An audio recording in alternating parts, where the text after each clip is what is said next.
সকাল সকাল দেখো বেরিয়ে পড়েছি। কোথায় যাচ্ছি জানো? আজকের গন্তব্য হচ্ছে বড় মা। তো বড় মার কাছে যাচ্ছি আজকে পুজো দিতে। আমার মেয়ের জন্য আমার মা মানসিক করেছিল, ওর শরীর খারাপ হয়েছিল। তো বাড়িতে এসেছি যখন, মা বললো চলো মানসিকটা দিয়ে আসি। তো তাই জন্যই আজকে দেখো বেরিয়ে পড়েছি, আমি, মা, আমার বোন আর আমার মেয়ে। তো চারজনে মিলে তো বেরিয়ে পড়েছি পুজো দিতে।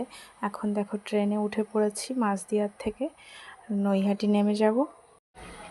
তো দেখো নৈহাটি স্টেশন থেকে চলে আসলাম। এটা হচ্ছে অরবিন্দু রোড, এইখানেই আছে। আমি এখনও দেখিনি বড় মায়ের মন্দির কোনটা। আগে অবশ্য অনেকবার এসেছি, কিন্তু তখন অবশ্য মায়ের মূর্তি স্থাপন হয়েছিল না, আর মানে এই নিত্যদিনের পুজোটাও হতো না তখন। আমি অনেক আগে এসেছি, আগে আসতাম প্রায়, এখন আসা হয় না। আরও যেহেতু 2-3 বছর বাড়ি থাকি না, ওই জন্য আমার আরও আসা হয় না। তো আমি প্রথমবারের জন্য এসেছি, আর মাকে দর্শন করার জন্যও এসেছি, পুজো করব তাই জন্য। তো মেনলি পুজোটা করবে হচ্ছে আমার মা। আমার মেয়ের নামে পুজো, আজকে মেয়ের নামেই পুজো দেওয়া হবে। তো তোমরা হয়তো ভাবছো যে আমরা যাচ্ছিটা কোথায় আর লাইনের শেষটা কোথায়। তো আমরা যাচ্ছি হচ্ছে গঙ্গার ঘাটে। তো আমরা আগে স্নান করব, তারপর পুজোটা করব। আমরা যেহেতু বাড়ি থেকে স্নান করে যাইনি, আমরা জামা কাপড় নিয়ে গেছিলাম। তো আমরা গঙ্গা স্নান করব। আর আমার মেয়ের যেহেতু এখনও গঙ্গা স্নান হয়নি, আমার মেয়ে হবার পরে এখনও পর্যন্ত ওকে গঙ্গা স্নান করানো হয়নি, ওই জন্য আমরা একবারে এসেছি যে স্নানটাও হয়ে যাবে, পুজোটাও দেওয়া হয়ে যাবে, তাই জন্য। তো আমার মেয়ের যেহেতু অনেক মানসিক আছে, তাই জন্য আমার মা বলল যে আগে মানসিকগুলো দিয়ে দেওয়াই ভালো। মানসিক পুজো নাকি রেখে দিতে নেই, মানে যত তাড়াতাড়ি দিয়ে দেওয়া যায় তত তাড়াতাড়ি ভালো হয়, না হলে নাকি বাচ্চার ক্ষতি হয়। শুনেছি অনেক লোকের কাছ থেকে, অবশ্য সত্যিটা জানি না। তো আমি আজকের মতো প্রথম এসেছি মানে স্নান করতে এইখানটায়। এই গঙ্গার ঘাটে আমি আগে আসিনি, অন্য জায়গায় গিয়েছি, এইখানটায় প্রথমবারের জন্য এসেছি। আর দেখো আমার মনটা খারাপ ছিল, কারণ আমার একটু কেমন যেন লাগছিল, শরীরটা খারাপ লাগছিল, ওই জন্য মনটা খারাপ ছিল। তো আমার মেয়ের দেখো প্রথমবার গঙ্গা স্নান, ওর দিদুন আর ওর মাসি ওকে করিয়ে দিচ্ছে। তো আমি লাস্টে নেমেছিলাম গঙ্গাতে, সেটার অবশ্য ভিডিও করা নেই। তো ভীষণ মজা করে ও স্নানটা করলো। এরপরে যাব হচ্ছে, তো এরপর যাব সামনে একটা বাড়িতে, আমরা সব কিছু রেখে এসেছি জামা কাপড়, সেইখানে গিয়েই আমরা চেঞ্জ করে তারপর মন্দিরের উদ্দেশ্যে যাব। 1 hour later. স্নান করে রেডি হয়ে দেখো চলে এসেছি আমরা, আর এসে লাইনেও দাঁড়িয়ে পড়েছি।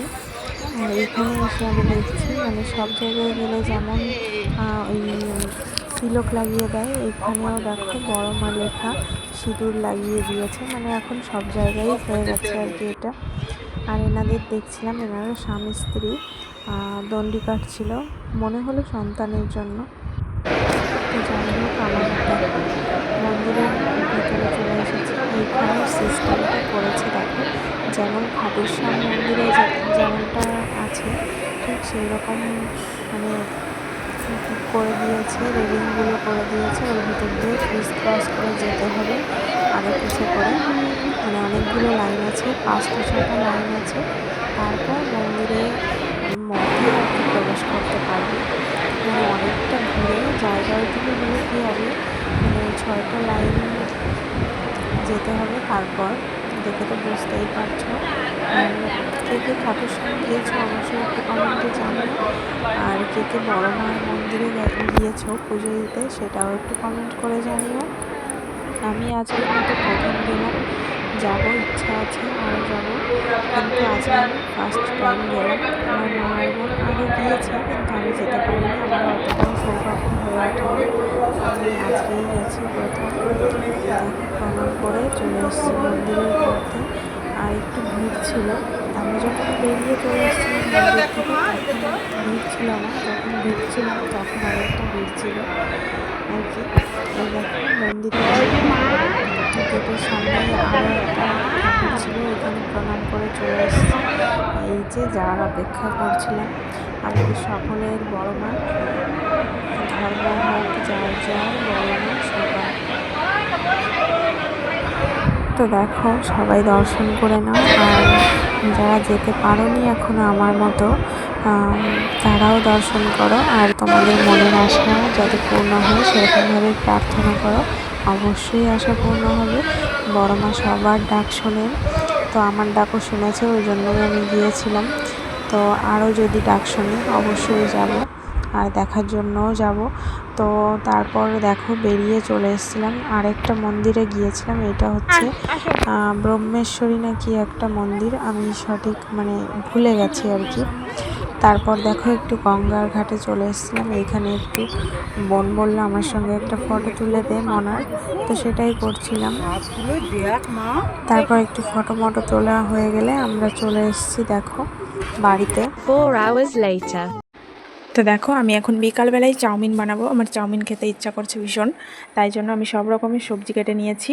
এখানে আছে পেঁয়াজ, তারপর আলু, এইটা আছে গাজর, টমেটো, বিট, ক্যাপসিকাম, বিনস, সব কিছুই আছে। আর লঙ্কা নেই, লঙ্কাটা আমি এখন তুলতে যাব, এটা দিয়ে হবে চাউমিন।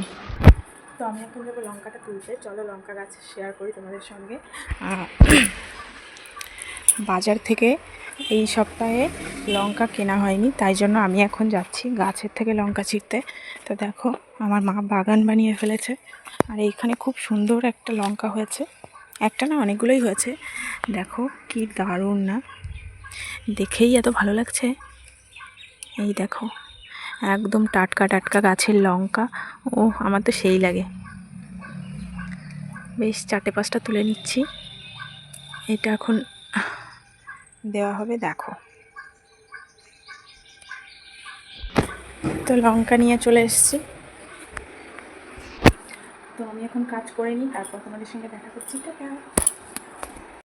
তো দেখো আমার চাউমিন বানানোটা তো দেখাতে পারলাম না, তো এখন খেতে বসবো, তাই জন্য তোমাদের সঙ্গে শেয়ার করছি। এইটা হচ্ছে দিদুনের জন্য তুলে রেখেছি, আর এইটা হচ্ছে আমার।